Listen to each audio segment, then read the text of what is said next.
morning, welcome to Australia. This is the Merry Monday Mailcall Show. It is Monday, 7:30 a.m. here in Australia, Melbourne. And so it means that we're going to have a whole bunch of books to share with you all. So welcome to the show. For those of you who've never been here before, this is the weekly show that we do on Still Only 35 Cents, where we reveal books that have come in, a few interesting tales. You never know what you're going to get. And this week, we're going to be celebrating Star Reach, which probably most of you have never heard of, have no interest in, but I'm going to take you through it anyway. And hopefully by the end of it, you'll have a little bit of a sense of this amazing comic creator rights, independent, not so much independent comic book that came out between 1974 and 1979 as part of Star Reach publications by a gentleman called Mike Friedrich. So we'll be going through that, and hopefully you'll get something out of it. I have been digging into these books recently. A little bit of background for you, that these books, I came across them in Legends Comics in Canada, in the basement, just one copy of Star Reach issue 1, and I'd heard about this book but hadn't sort of picked it up, and so grabbed it and then made it my mission to try and complete the run, and managed to pick some up recently. So loved it. It's slightly risque, so I'm talking a little bit because some of the I've got some sticky notes with these books, because as you can probably imagine, in the 70s there was a little bit they weren't your average Marvel or DC fodder, shall we just say. A little bit more independent, a little bit more risque. So yes, the post-it notes have come out. I don't know how useful that's going to be, but we will try. And if I have to, I'll go back in and edit on post when the video is published. But yeah, it's a live one. So audience warning. If you're easily offended by male and female forms, probably not your favorite video. So just warn everyone henceforth. But Star Reach is pretty awesome and features a lot of creators from back in the day, most notably Jim Starlin and Howard Chaykin in the early issues, but included the likes of early Walt Simonson. On a sister publication, you got Sergei Aragones, you name it. Frank Bruner's in there. Just and as I said, the model was quite an interesting one. It was from 1974 to 1979. I think in total there were 18 issues of Star Reach. So it's a relatively short run to collect. And they are out there in varying degrees. I think high grade is going to be pretty tricky. But regardless, it's a decent read. If you like magazines or the black and white magazines format, this is pretty much predominantly black and white magazine, or not magazine format, but black and white comics. They were called, and I seem to have to remember this, they were street level. Street level? Was that street level? I can't remember. Let me just double check. They were not. They were like street level because they weren't underground, but they weren't mainstream. And it actually started the direct market to some degree. So there was a distribution, and they managed to get it into comic shops and local comic book stores. So it's a very, very underrated run, I think so. But before we get started, I have dropped into the chat a link as well. So if anyone would like to join and have a chat, not just about Star Reach, but all things comics, I'm going to open it up this week for everyone. And yeah, it'd be good to have a conversation if someone is around and would like to join. And talking of someone who likes to talk to other creators, we've got Mr. McGroovy, brand new YouTube channel out there. Doing very well by all accounts, I can see. He has a series called People with Issues, and he interviews a lot of collectors around the globe at the moment. He's done a couple. He's done one with Rafe in Canada, I think, and then a couple of UK collectors as well. So hopefully we'll join Mr. McGroovy at some point and have a chat. But yes, he's in the chat and he wants to teach us all of the Star Reach, Dave. I will. We'll switch the camera on, and so then we can start it. And again, I will warn everyone there are boobies. But it's not just wanton boobies. It's within the story. It's okay. It's all good. So yes. But before we get to that, I do want to point out I am just blown away and very, very grateful to everyone who has subscribed. We are 3 subscribers away from 6K, which constantly surprises me. And I'm just super grateful, as I say, and very happy to be in this position and loving putting out the content. Got another video this week. I was just at the Yarraville Comic and Toy Fair down here, and I actually was selling comics. So there'll be a video on that this week. More on how, my process, how I brought it all together. Some handy tips for those of you who are thinking of doing it. And we'll go through some of the books that I sold.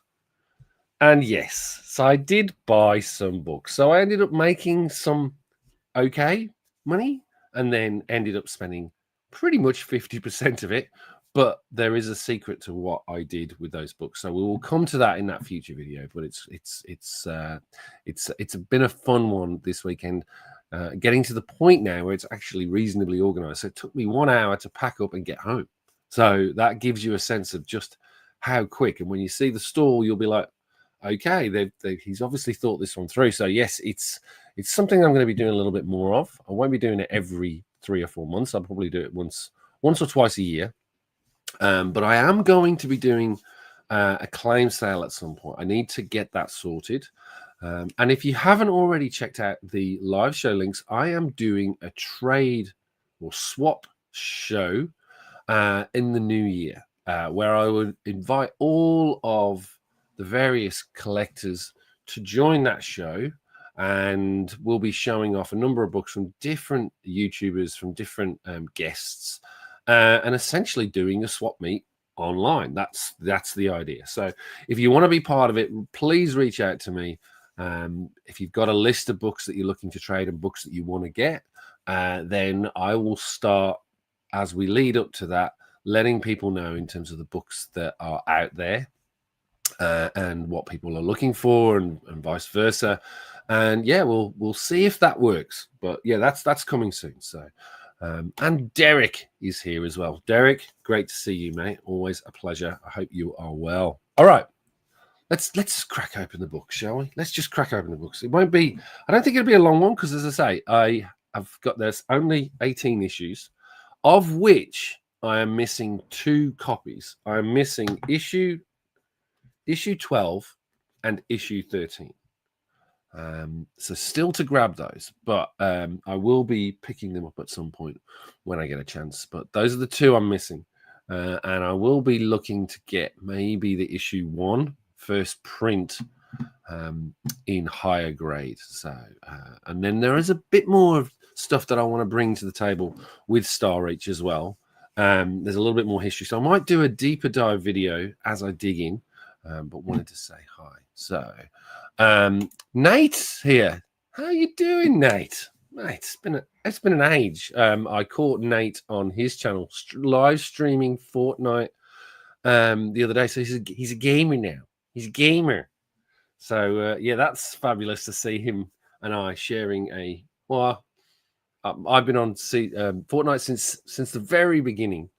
So it's just really good seeing him live stream the latest Fortnite event. And I think it was with his son, but yeah, it looked like it was great fun. So congrats, mate. That was a change from the usual content, and I thoroughly enjoyed it. So good to see you. All right, let's bring the camera up, folks. There it is in all its PG R-rated content style. Let's make the screen big so you can see it in all its glory. So this is Star Reach issue 1. This you can see is a Jim Starlin cover, and I've surreptitiously covered up the items that may offend. Now we're not sure I'm going to be able to do this throughout the entire piece, but yes, Jim Starlin, Great cover. So this one is the second print. And you can tell it's a second print because the first print has Cody Starbuck on the front, which is by Howard Chaykin, or Howie Chaykin, as he was letting himself known there.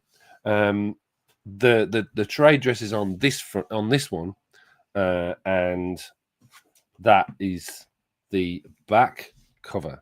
So you get a bit of a change between the two. But yeah, 48 pages of story for $1.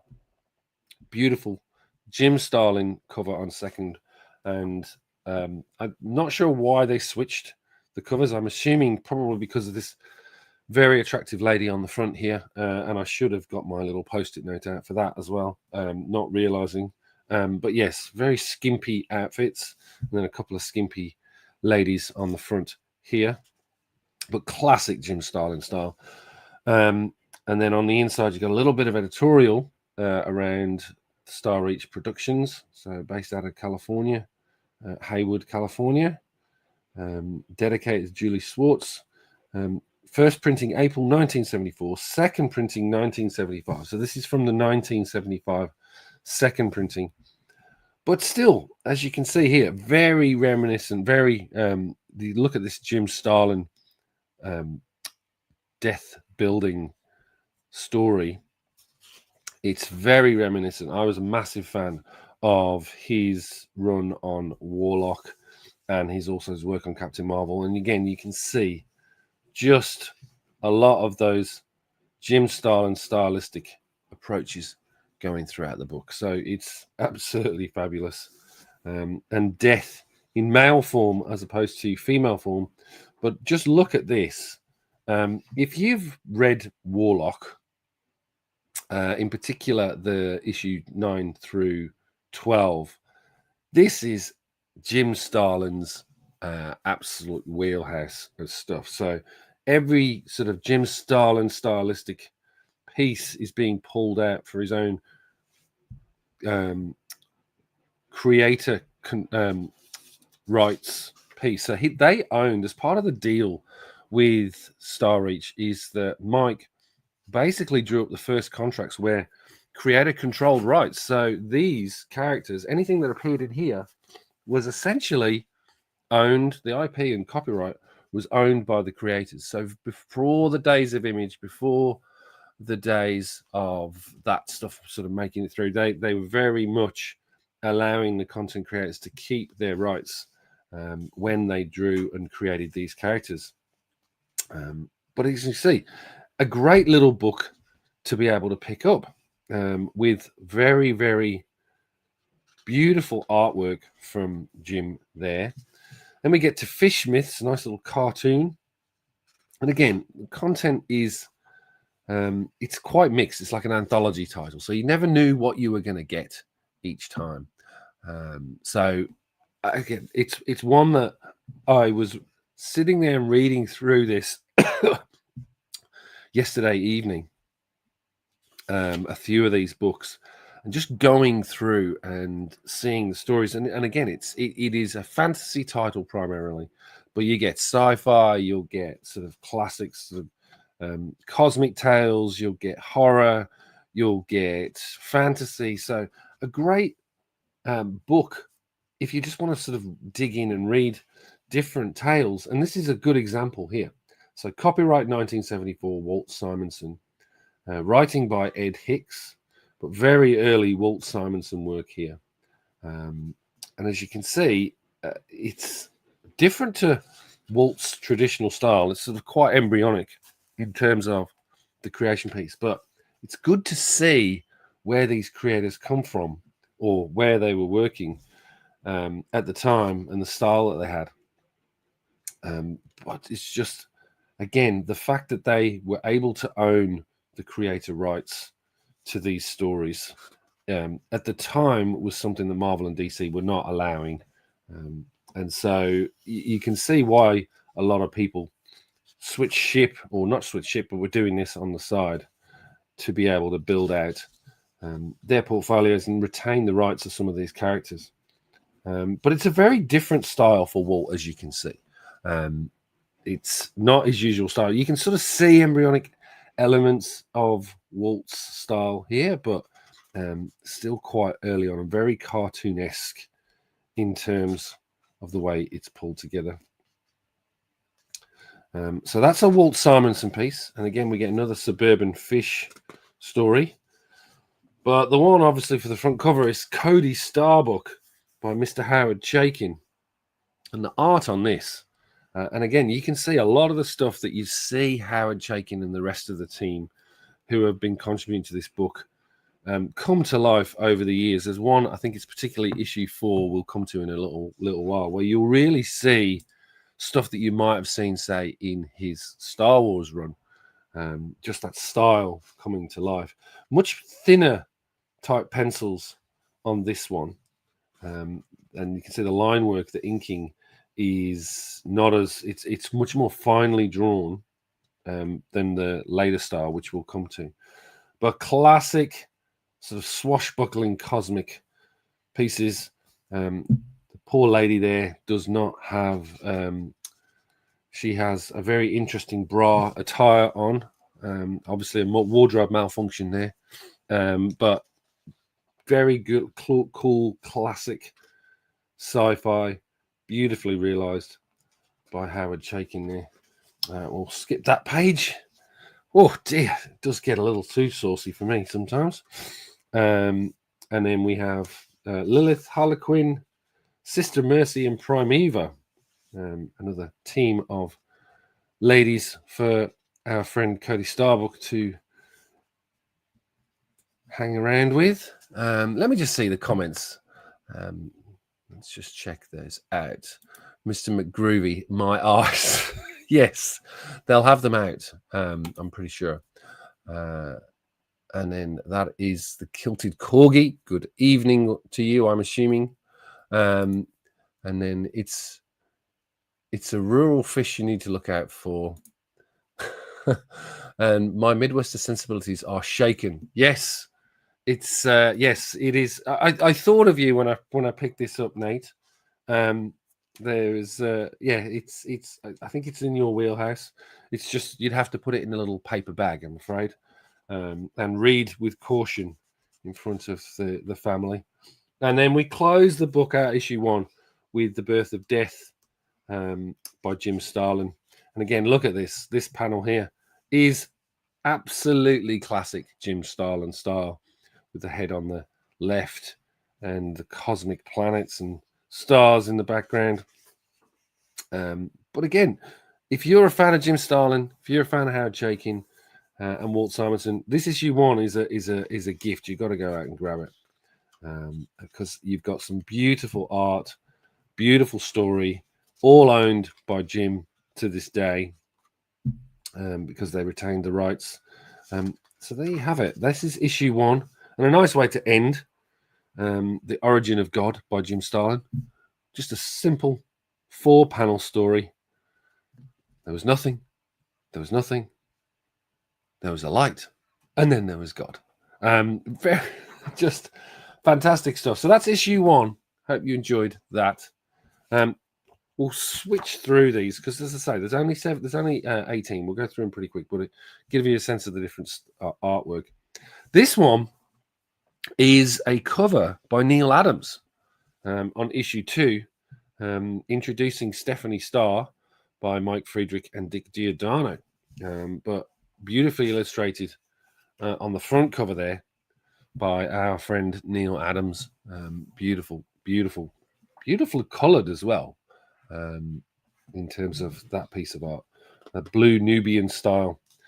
And we're straight in it with Stephanie Starr. Here she is. She tends to not wear too much on her top, so she is out in the middle of the night with just her undergarment on. But yes, Mike Friedrich, Dick Giordano. So if you're a Batman fan, then this story is for you with the Dick Giordano art.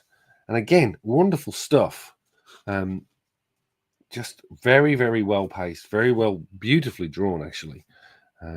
And, you can imagine for a sort of semi-independent book, it's really interesting to see how these characters came to life on the page. Not sure if they've actually gone anywhere beyond. Oh, there we go again. It's all happening. But yes, as you can see, it's a little bit risque, or a little. It's definitely adults, It's not a kids' book. So it was never going to get. It was never going to get mainstream release. But again, you get another one by Jim Starlin here. So this is in 1975. There's some giving one of the characters a kick in the crotch there. Jim Starlin, I've Got the Power. Nice short little story from Jim. The Return of the Fish. Got The Key Club, which is by John Workman. And again, really nice art on this one. A little bit risque, again, as you can imagine. So they were all reasonably adult in theme, some of these stories. There's a lot of different things happening. And then Jim Starlin was obviously on a tear at the time. So this is the Visitor story that he pulled together as well. Very short, quick, interesting little story of an alien. And then Mal Warwick and art by Lee Mars, All a World of Dreamers. So a different eclectic mix of stories throughout. And a nice little sort of feature story on the back. But as you can see, you know, it's great to see these characters coming to life from the brains of these various characters that would go on to define a lot of the superheroes that we know and love today. And yes, awesome Starlin. But talking of awesome Starlin, then we start switching to these fabulous gatefold covers. Look at this. It's a Frank Brunner cover here on issue 3, introducing Dragonus, The Last Barbarian by Frank Brunner. So again, very different style. You get, you know, dragons, wizards, barbarians. So this is the Wizard's Venom, written and illustrated by Frank Brunner, copyright 1975. And again, where else can you find this type of stuff all in one book? And interesting, you get to the contents here. We've got a Steve Lee Aloha story down the back here as well. But obviously the hero for this book is the Wizards, is Dragonus, The Last Barbarian story by Mr. Frank Brunner.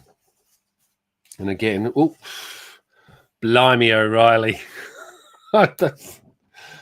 Yes, I should have done a little bit more due diligence with the post-it notes. I will be definitely going through and blanking out some of this stuff. But yeah, they were given free rein to do a lot of different bits and pieces, but then also sort of push that envelope a little bit with the sensibilities. The 70s are quite sort of free and loose. So these can be a little free and loose as well. So pushing the boundary. No comics code as well, you'll notice. So hence the reason why they could be a little bit more freer. And I think because they were larger format, they counted as a little bit as magazines format because they're black and white. So not classified as a comic per se, even though they were semi-comic book size. I think they're probably classified as a magazine. But just the sheer magnitude of the different stories you'd find throughout. So we've got another one by Warwick here. A little bit more sauciness there. Got Linda Lovecraft. And again, this really does sum it up. Linda Lovecraft, the high priestess of sexual fantasy. So Mike Vosberg with the copyright on this one. So Linda Lovecraft, I'm not sure if she's turned up ever since, but I'm going to have to start reading these books so that I can change them if I see something up front coming that's going to be potentially tricky. Yes, Brunner as well. I want these. Exactly. It's the interesting thing about Star Reach is I think that they start to go a little bit downhill post sort of issue 7 and 8. where they don't get such big names. And the rationale for that was apparently Friedrich was not able to pay them. The economics didn't stack up. So it starts getting a little bit, I wouldn't say there's not so much the big names, but much more the stories continue, but the quality sort of seemed to drop off a little bit, particularly on the art. But yeah, you get some very interesting characters to just turn up in this book. But yeah, the Bruner story, just that on its own. And yes, it is a little bit risque, just warning you, Mr. McGreevy. These books are just great. Star Reach is on the list. There you go. If I've achieved one thing, it's that Mr. McGreevy and Nate at Hall Year Comics will be on the lookout for this. And again, just look at it. It's when you consider that these are independent-ish creators, they were pulling together quite an eclectic bunch of stories. And here's the man himself. Would you buy a used comic from this man? This is Mike Friedrich. Of Star Reach Productions there on, I think, the beach in Southern California. So those are three. At the moment, we're 3 for 3 in hits. Then we see the return of Cody Starbuck in Star Reach issue 4. Again, beautiful cover by Howard Chaykin. Gatefold cover. Wonderful stuff there. And this is the one I was talking about. So this is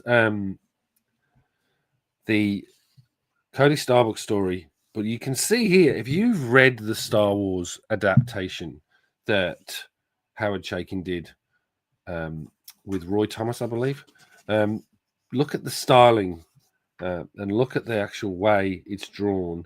It's very, very, very reminiscent of Star Wars, and potentially that might have been the reason why our man Howard Chaykin got the gig, given the fact that he'd already worked on Cody Starbuck.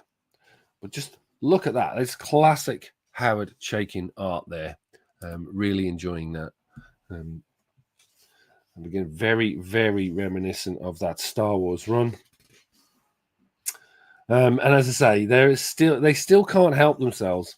They might be having space battles in the middle of the galaxy, but they always find time for a bit of nookie, apparently. And so they just randomly have these moments of romance in the middle of nowhere. So, here we go again. Yes, it's just full of great stories and great bodies, apparently. So, yes, if you're into your if you're into your stories and smut, this is definitely the one for you. But just wonderful, wonderful stuff. Steve Lee Aloha here. Now, I'm a fan of Steve Lee Aloha's work. And, yeah, just beautifully drawn. And you can tell here, it's certainly sort of shaded as well with sort of pencil or charcoal. And, again, I'm a big fan of Steve Lee Aloha. I caught up with him at Heroes Con this year. So this is another one for me. As I say, issue 4. And so far, we've got some of these great creators that you would see throughout other books, but owning their own copyright. We've got Sherlock Duck, an animated adventure of animated government. And then another one of the said duck. We've got Earth Probe by Warwick and Mars. So, as I say, very, very eclectic mix of stories. Very interesting stuff. Very, very different styles. Very different genres. And just very of the time. This one in particular interested me. Told through the view of a camera with different people from pop culture. You can see Woody Allen there, Bob Hope. But it's a fascinating little snapshot. And I think Howard Chaykin really got into this, because you can tell, because this one is Gideon Faust, issue 5, another gatefold for you. There you have it. Len Wein and Howard Chaykin with the new character Gideon Faust. And again, just look at that. Very, very classic Howard Chaykin style. And there is your man Gideon Faust, Len Wein, Howard Chaykin. Once again, find a way to throw in some bodies in there. But just awesome, awesome stuff. And we got Joe Staton here doing the gods of Mount Olympus in ancient mythology. So this one as well, Joe Staton having that in the mix, recreating Greek mythology. And in Greek mythology, you would expect naked bodies. So I think we're okay with this one. I don't think there's anything gratuitous per se. But look at that for a splash there. Oh, awesome stuff. So yeah, there's a lot of little treasures that you find within these books, and some really stunning art to go with it. Nice place to live, and very short stories as well. They get Mandy, the girl with the most American comics. I'm sure you've got her first appearance as well. So this is good. But yeah, it starts to sort of lose more random stories, and less big artists and writers throughout as it gets to the later issues. As I say, picking it up, if it's relatively cheap, I understand. They're not sort of super expensive, which is another reason why I like it. This one's a good one. Michael Moorcock's Elric in here, and a bit of work from Ray Bradbury as well. So you got Eric Kimball and art by Bob Gould on this one, adapted by original story idea by Stephen Grant.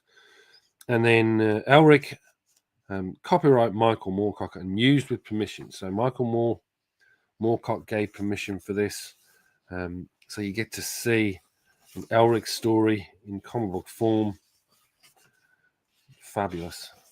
Beautiful artwork here. And just a great little adaptation there.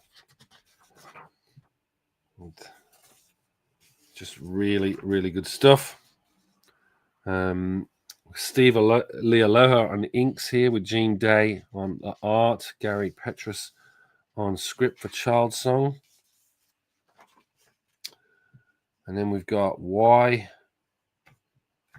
Sky Viking Lander Mars by Ray Bradbury. Nice poem by Ray Bradbury there. And a nice, decent piece of art by Alex Nin. And then more art by Joe Staton. So this is Gods of Mount Olympus once again. As I say, love going through these. Really enjoyed reading a few of the stories over the weekend. And yeah, if you haven't already, you should pick this up. Just a fabulous little snapshot of what was going on in the 70s. You got number 7 here. Wow, Elric. Very cool. Yes, exactly. And that's my point, Nate. It is one of those books that you just don't expect. And just different stories popped in and out. And different artists. So this one, there's Barry Windsor Smith cover there, as you can see. And great. Interior, you don't get, unfortunately, any Barry Windsor Smith art. Just that front cover. We do get more Joe Staton artwork, and some Steve Englehart too in here. So this first story, interesting. This is by Dave Sim of Cerebus fame, on writing duty, with art by Fabio Gaspari. So you get a very early Dave Sim story. And then we've got Steve Satoshi Hirota and Makuda, I think. Let me just double check that. Yeah, the Bushi. So again, a little bit of Japanese art coming into the books as well, pre-manga days, it would appear.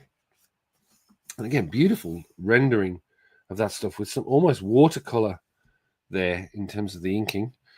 We got the Gods of Mount Olympus and Ancient Mythology again by Johnny Achiger and Joe Staton. More from that series. Head Trips by Lee Mars.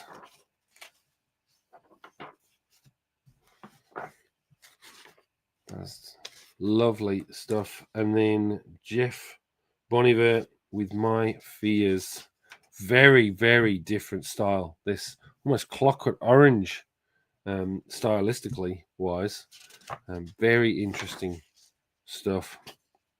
And then we have another story in here. I believe this is the Steve Englehart one. Yes. So Mike Vosberg and Steve Englehart in here for the last story. Once again, very interesting use of the body form in there. And there's Mike at the back again, advertising. Let's have a quick look at that. Advertising the various Star Reach titles out there. Imagine if you were going to start a comics company from scratch. What would you do? First, I'd cut the writers and artists in on the action, give them more creative freedom so they'd be motivated to create their best work. Then I'd do comics for grown-ups, stories with insight and intelligence and art with excitement and sensitivity. Yes, I'd make comics I'd enjoy reading. I'd make comics fun again. And I think he succeeded for the most part. Issue 8. Let's see, that does have another gatefold cover there. Not sure if that's recreated on the interior. This one has a fascinating story inside it that I really enjoyed reading. Beautiful Barry Windsor Smith. Yes, Derek, it is. It's. I wouldn't mind that. Yeah, it's fascinating to see that there. This one does have a really interesting story. So this is 1977. They're a couple of years before they're about to close out. But this is P. Craig Russell and Patrick C. Mason on art and story. And again, great stuff. It's a shame that some of these were sort of one and done, because these characters then, they didn't really sort of, other than Cody Starbuck, really continue into other titles. So it's a bit of a shame that. But there's some really good stuff. So this is Ken Stacy, The Interface. And again, sci-fi tale. Very, very beautiful artwork in there. It's just very interesting use of the way the panels break out there. Obviously, a sort of interface world, sort of holographic. So it's not all real, but it's just very well done the way that they've repositioned the panels. But this is the piece that I liked, where the whole story sort of starts to break down. Very interesting use of different styles to tell this story. So yeah, this one was one that I just fell in love with as soon as I saw it, because I love this idea of it sort of breaking the fourth wall in this sort of style and switching, like experimenting with the medium. This is much more. I read a comic, or I used to love a comic called Nowhere Men, and very similar to Watchmen as well, which they sort of took the genre and tried to do new things with it, using different formats, experimenting. And this is a great example of it, where you get to see the artwork and the structure of the artwork tell the story. Obviously, Steranko did a lot of that in the late 60s as well. So I think, yeah, it's just interesting when you get this new type of storytelling, and still looks relatively fresh today. So that's why I suggest, again, if you're into comics, this is a good little way to sort of just check out where the 70s sensibilities were There's some pretty interesting stuff throughout, and just a really decent stack of different stories. And this is what I was talking about, ground level comics. So they didn't define themselves as underground, because I don't think they sort of felt that they were underground enough. And it started as a joke, apparently. We're ground level comics, but Mike took that on board and ran with it, and actually that became their thing. So ground level comics there. They also had a number of other titles which are covered here. So they had Pudge, Girl Blimp, and Quack. So I'll be seeking those out as well, and just picking them up when I can. But again, you start to sort of see, look at this for a splash page, right? Just fascinating stuff. So they're really quite experimental with the stuff that they would play around with. And it gets a little bit more like this towards the tail end of the storylines. So this is the figure of menace, but again, really, decent artwork, and really good storytelling use of panel. And then we have the Homestone. But at this point, the big creators have started to drop off. So it did get a little bit more experimental, and you can see a lot more of this stuff tipping up now. So this is Soraya and Damon, but told as a story in LED windows. So again, just experimenting with the style, experimenting with storytelling, and just really interesting stuff, not your traditional medium. And then alongside that, you get this war story, a little bit of a Christmas story, cartoon, Worlds Without, Worlds Within. So there's your issue 9. Issue 10. These, I love the gatefolds on these. Just look at that.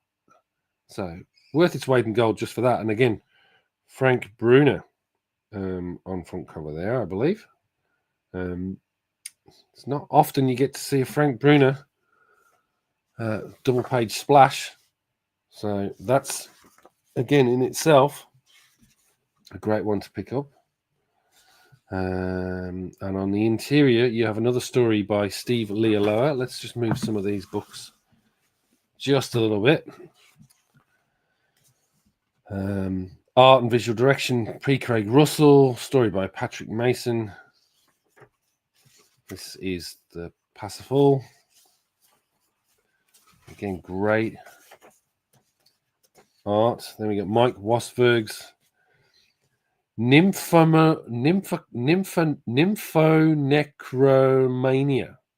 There's one for you, Nate, with Linda Lovecraft. Nympho-necromania. Rolls off the tongue. So there we have a little bit more of Linda Lovecraft. So back to the smut, unfortunately. And then this one is Gary Friedrich on story and Mars on art. Mike Friedrich, Gary Friedrich, what am I saying? Mike Friedrich on story, Lee Mars on art. And then again, Dean Matter and Ken Stacy on the sacred and the profane. Continuation of that story. And again, interesting use of the panels and artwork there. So do enjoy that. And I think they're featured again in the next issue. Oh, there you go. There's a little Steve Lee Aloha, the Aquarian. Only a single page story there. Issue 11, continuation of the sacred and the profane. Another great double splash there, double splash page cover. And again, interesting use of panels. So turning the book to the left. And what's interesting is where they bring them back to normal You can see the anti-gravity there, and then they switch the story around. So again, interesting use of the way they pulled these stories together. Let me just see. Star Reach is amazing. Ahead of Heavy Metal, ahead of the 80s black and white explosion, yep. Ahead of Warrior, yep. And sometimes even ahead of Raw. Wow, that's a big recommendation from you, Subsandro. So welcome to the channel, by the way. But I'm loving it. As I say, fantastic book. I will be picking up issue 12 and 13 at some point to finish the run.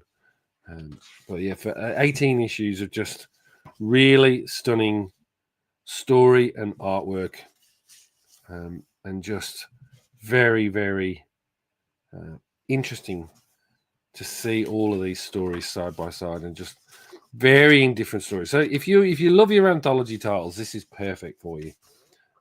Lots of great little small stories that you can read, and just a real mix of genres throughout, various art styles, and some really interesting stuff. Look at that one. There we go. There's Mike Friedrich there with his rabbit helmet on. Skipping 12 and 13, as I say, I don't have those, so I will be seeking them out. Then we go to issue 14. Stark's Quest had started in I think either 13. Stark's Quest would run till the very end of the book, by Lee Mars. And again, we will skip that page. But they did experiment this with the paper. The paper quality changed, and they did start doing a few full color pages. So this is the Sacred and the Profane, I believe. So continuing that story. But yes, they did switch in this one in particular to sort of color. And as I say, at this point, the stories had started to lose some of the top talent. And I know that from the reviews that the economics of it weren't stacking up. Obviously, going for full color at that point as well, or extra color in those pages, obviously was a challenge. Oh, I forgot to do this. So here's your double page spread for issue 14. Decent looking cover. And then for issue 15, the image of death drawn by Steve Lealoha. There, look at that. Awesome stuff. Then in here you've got the mission set in feudal Japan, it looks like. Again, wonderful artwork there. Warriors, Gene Day, art and story. As you can see, some of the printing on this paper was not ideal. I actually preferred the older paper, because you don't get, if you look here, it's relatively faded in terms of the printing. So I think when they made the switch to this higher quality paper, while it might have cost them better, they weren't actually getting necessarily higher quality story. And then in the middle, full color pages, which sort of, yeah, maybe they went a bit early on the full color. I have read an interview with Mike post this, a recent interview, and he did mention that probably the end of Star Reach was more to do with the fact that they tried to jump into full color and it just wasn't economic for them. And that, coupled with the fact that the story qualities was dropping off somewhat, they started to dwindle. And then they also then launched, obviously, Imagine, which is their other story. So they had Star Reach, Pudge Girl, Blimp, Quack, and Imagine. And then it moves to a larger format. So this is issue 16. Again, beautiful cover, this one. Love the art on that. Ruvosh and Stacey. And this one I did read last night. Beautiful, decent. I did like the change in the format. I mean, it is magazine format, but again, they still kept that new paper they're using. You've got Tale 3 of Stark Quest by Lee Mars. And Murphy's Law was a story I read yesterday. This is story by Ken Stacy, with text by Jeffrey Morgan, and then illustrations by Don Marshall. But it tells a tale of this pilot crash landing, meeting her mother and her daughter. But it was a very interesting little story.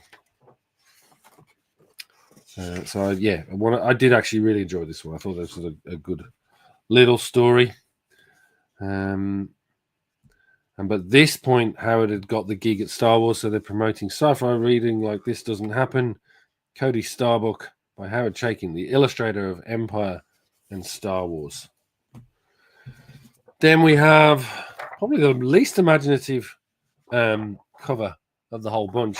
This is Star Reach issue 17. Feels more like a fanzine than anything else, this one. So featuring The Raven by Edgar Allan Poe, by Jeff Bonivert.